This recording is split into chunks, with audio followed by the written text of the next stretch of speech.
In this video, I want to talk about distractions and sort of look at whether they're good and bad and the behaviours around them. I want to look at the questions. Why did this happen to me? What am I missing? And why do I keep repeating these patterns? Hello and welcome to the Divorce Sanctuary. My name's Elizabeth Goddard. I'm an author and coach, and I help people understand emotional abuse, but more importantly, heal the wounds and get right down to the core issues and release them from their trauma. On this channel, I talk about healing from emotional abuse and divorcing both emotionally and physically from the abuser. If you're new to the channel, please don't forget to like and subscribe, and if you're returning, welcome back and thank you. I have been where you are right now. It was my version of what you're going through. But every level I've experienced, because this time I wanted to experience absolutely everything. I wanted to understand what it was in me that said, here I am, easy target. I wanted to understand if I had a beacon or if I was emitting some certain sound that couldn't be heard by most people, but it could only be heard by abusive ones. A bit like a dog that picks up on a sound us mere mortals can't hear. I used to say in my newsletters that I was a work in progress, and I still believe that. I'm not going to claim that I'm fully healed. We're all chasing that dream, aren't we? What I do know is that I'm more whole than I've ever felt before in my life. There are, I'm sure, still a few missing parts of me, but I'm confident as they go on to the next quest that I will collect those parts along the way. It's a bit like a computer game where they collect items and the character might bump into someone or something and she drops her bag over the floor. That is me in my head, collecting treasure. That treasure is all my missing parts. And if I fall, I can see those parts and I can gather them back up again really quickly. I remember once wondering why it was that men would be attracted to me and love everything about me, and then once in a relationship, they wanted to change me and control me. And it wasn't until my last relationship that I found the words and the language that I understood. And then I was able to go even deeper. I actually went down a rabbit hole and I found it really difficult to get out of. And this can be a form of bypassing. So why did this happen to me? What was I missing? And why did I keep repeating these patterns? Every day we're given the opportunity to learn something new, or something new about ourselves or about other people. When you come out of an emotionally abusive relationship, you want to dive straight back into it. You might go through a period of being able to breathe, and depending on what's going on, you might go searching for answers. You'll want to understand who the abuser is and why they've done what they've done to you. You might want to label them, and you will want to get them back into your life, or possibly you will grab every opportunity that they pass your way to do that. And you may find yourself feeling crazy, and they will tell you that you are crazy, or that everybody thinks that you're crazy, or that you're paranoid when you start to question things. When I was going through this painful part of the healing, it felt like my heart had been wrenched out, and the silent scream that was coming from within, deep within my soul, I knew this was something that I had to experience. And I also realised that time was right to heal this particular wound that had perhaps been festering away for most of my life.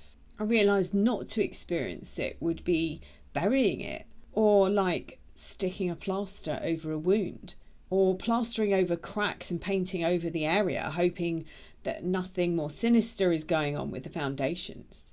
I realised to move on and ignore the pain was perhaps not the best way to deal with it. I knew at some point it was going to come back and hit me again.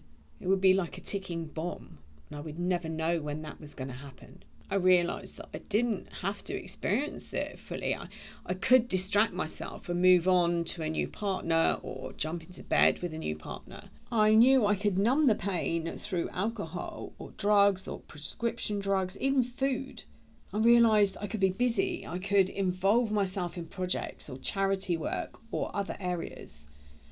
I could hide in my work. I could travel. All of that is bypassing. When I was writing the A to Z of emotional abuse, I was musing about this experience being a mirror, the abuser mirroring back what we need to see in ourselves, that we need to embrace and love. I wrote, part of you fell in love with yourself. They were mirroring all the amazing qualities within themselves, everything they are missing, the empathy and caring for others, your inner beauty and your deep forgiving soul. I believe these people are very insecure and they're constantly needing validation. I don't know if they realise how much damage and hurt they cause, or in fact if they care. But I want you to realise you fell in love with yourself in a roundabout twisted way. You are an amazing person. I know you are hurting and you have been for a long time, but now is the time to fall back in love with you. The only person that you are responsible for is yourself. You may believe you can help them. After all, you may still believe you're the only one who has ever understood them. But sadly, you can't. And I kept referring back to the 3 questions. Why did this happen to me? What was I missing? And why did I keep repeating these patterns? The term spiritual bypassing was apparently coined by John Welwood in 1984. I also mention him in the same book, The A to Z of Emotional Abuse, but I was talking or wrote about the castle, his analogy of the castle, how we are all castles and born complete. As children, we're able to explore every single room, and a room represents a part of ourselves. But as we get older, we've listened to so many other people who say they don't like something about us, and we shut the door to that room. And then you wake up one day, and I think it was Debbie Ford who actually was repeating this story, and she says you wake up one day and you find that you're a 2-bed semi. When you bypass something, you go round it. So it could be that a road is created to reroute round a town or city to ease the traffic. Or it could be, if you're a fan of medical drama, you might have heard doctors say that we're going over to bypass, and they're using it to take the pressure off the heart whilst it's being repaired. Bypass is used to take the pressure off something. And if you're in the midst of this pain at the moment, it is tempting to look for the exit, look for the escape route, to make it all stop. Your head is swimming and you have no idea where these emotions are coming from. And like a pendulum, they swing back and forth. The cognitive dissonance can sometimes be your jailer. The mindfuckery that happened has left you trapped in a jail, and you are the only person there. And you feel like you're the jailer as well. And believe it or not, spirituality can also be a bypass as well. For some, as they head down the spiritual route, what they're doing is avoiding the pain. And they're using spirituality as a distraction, creating a new spiritual identity. But what they're really doing is not healing on the deeper level. Not healing the wound, but plastering over the cracks. In healing, bypassing is the avoidance of something painful, pretending that everything's okay, replacing the thing that caused you pain, or numbing the pain, or it's a distraction from the pain. If you've watched any films or dramas where they're set with pirates or traders on ships, their medics give the patient something to hold on to.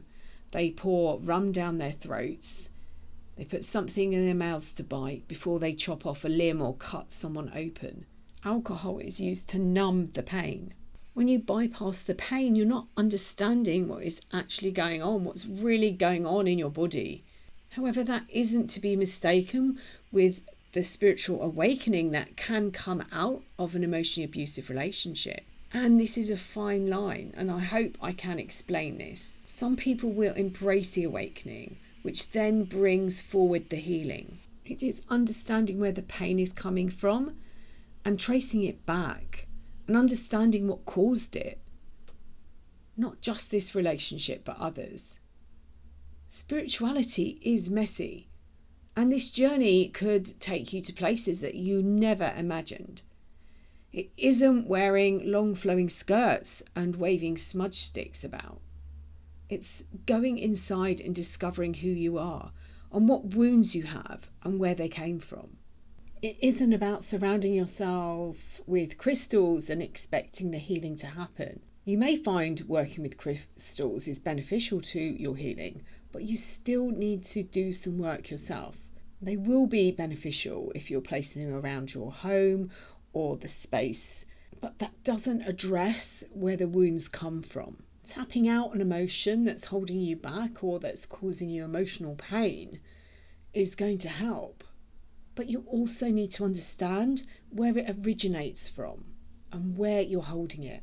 And we don't want to allow our vision of spirituality to take over the deeper healing that needs to happen, like a dog spotting a sun reflection on the wall and following it around. That is bypassing the wound that is screaming out to be healed. And we don't want to confuse sitting on top of a mountain for healing, when really the lesson and true enlightenment comes from inside us. So my questions: why did this happen to me? What am I missing? And why do I keep repeating these patterns? Actually turned into questions of, did I attract this relationship for a deeper level of healing? And when we bypass these emotions, we are denying our shadow side. It's a bit like denying being related to the drunk, bigoted uncle who's slumped in the corner at weddings. Our shadow side is the part of ourselves we hide from other people, and sometimes even ourselves. We are all multifaceted. We're like diamonds. There are so many different faces and elements to us.